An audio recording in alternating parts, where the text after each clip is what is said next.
Hello guys, मेरे YouTube channel देवनदास में आपका फिर से स्वागत है। तो गाइस, अब हम एक और मोटिवेशनल स्टोरी के बारे में आज जानेंगे। मुझे उम्मीद है कि आपको ये कहानी भी पहली कहानी की तरह बहुत अच्छी लगेगी और उम्मीद करता हूँ कि अपने जीवन में भी कुछ इस कहानी से जो अच्छाइयाँ हैं उनको अपने जीवन में उतारोगे। तो गाइस, देर ना करते हुए अब हम अपनी कहानी स्टार्ट करते हैं। तो गाइस, कहानी को हम स्टार्ट करते हैं। आबू रोड की एक चर्चित दुकान पर लस्सी का ऑर्डर देकर हम सब दोस्त यार आराम से बैठकर एक दूसरे की खिंचाई कर रहे थे, हंसी मजाक में लगे हुए थे। तभी लगभग 75 से 80 वर्ष की एक बुजुर्ग महिला पैसे मांगते हुए मेरे सामने अपने हाथ फैलाकर खड़ी हो जाती है। उन बुजुर्ग महिला की कमर झुकी हुई, चेहरे पर झुर्रियां और भूख तैर रही थी। उनके नेत्र यानी आंख भीतर की ओर धसी हुई थी, किंतु सजल थे। उनको देखकर मन में न जाने क्या आया कि मैंने अपने जेब से सिक्के निकालने के लिए डाला हुआ हाथ वापस खींचते हुए उनसे पूछ ही लिया आखिरकार, दादी जी लस्सी पिएंगे?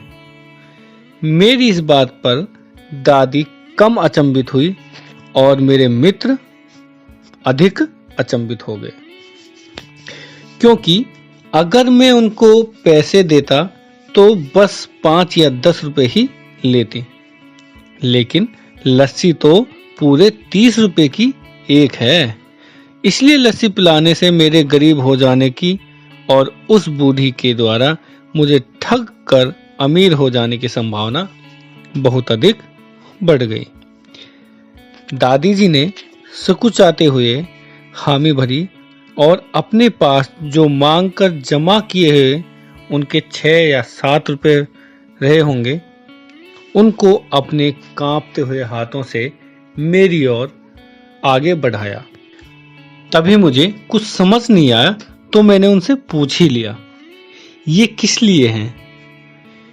तो दादी जी ने बोला, इनको मिलाकर मेरी लस्सी के पैसे चुका देना बाबूजी। भावुक तो मैं उनको देखकर ही हो गया था, रही बची कसर उनको इस बात को सुनकर पूरी कर दी। अचानक से एकाएक मेरी आंखें छलछला आई। भर भराए हुए गले से मैंने दुकान वाले से एक लस्सी बढ़ाने को कहा। उसने अपने पैसे वापस मुट्ठी में बंद कर लिए और पास ही जमीन पर बैठ गई। अब मुझे अपनी लाचारी का अनुभव हुआ, क्योंकि मैं वहां पर मौजूद दुकानदार अपने दोस्तों और कई ग्राहकों की वजह से उनको कुर्सी पर बैठने के लिए नहीं कह सका। डर था कि कहीं कोई टोक ना दे, कहीं किसी को एक भीख मांगने वाली बुढ़िया के उनके बराबर में बिठाए जाने पर आपत्ति न हो जाए। लेकिन वो कुर्सी जिस पर मैं बैठा था मुझे काट रही थी।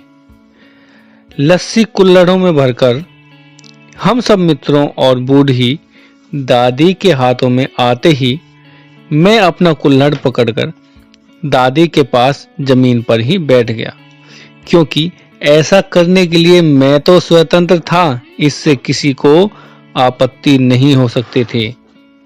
हाँ, मेरे दोस्तों ने मुझे एक पल तो घूरा, लेकिन वो कुछ कहते उससे पहले ही दुकान के मालिक ने आगे बढ़कर दादी को उठाकर कुर्सी पर बैठा दिया और मेरी ओर मुस्कुराते हुए हाथ जोड़कर उसने कहा, ऊपर बैठ जाइए साहब, मेरे यहाँ ग्राहक तो बहुत आते हैं, किंतु इंसान कभी कभार ही आते हैं। अब सबके हाथों में लस्सी के कुल्हड़ और होठों पर सहज मुस्कुराहट थी। बस एक वो दादी ही थी जिनकी आंखों में तृप्ति के आंसू, होठों पर मलाई के कुछ अंश और दिल में सैकड़ों दुआएं थी।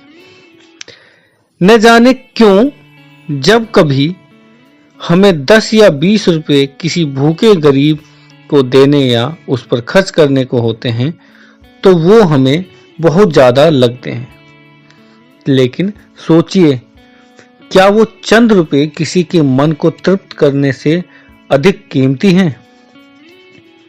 जब कभी अवसर मिले, ऐसे दयापूर्ण और करुणा में काम करने और करते रहें। करने में कभी हिचकिचाएं नहीं, और कोई आपका साथ दे या ना दे, आपको हमेशा ये काम करते रहना चाहिए।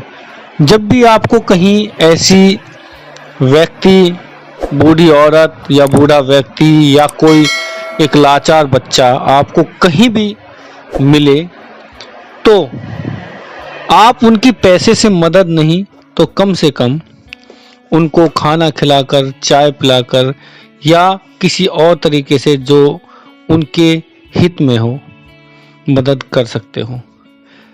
वीडियो में बने रहने के लिए धन्यवाद। वीडियो अच्छी लगी है तो आप लाइक करें, सब्सक्राइब करें, और ऐसे ही और मोटिवेशनल स्टोरी आपको आगे भी लाते रहेंगे। धन्यवाद। Thank you.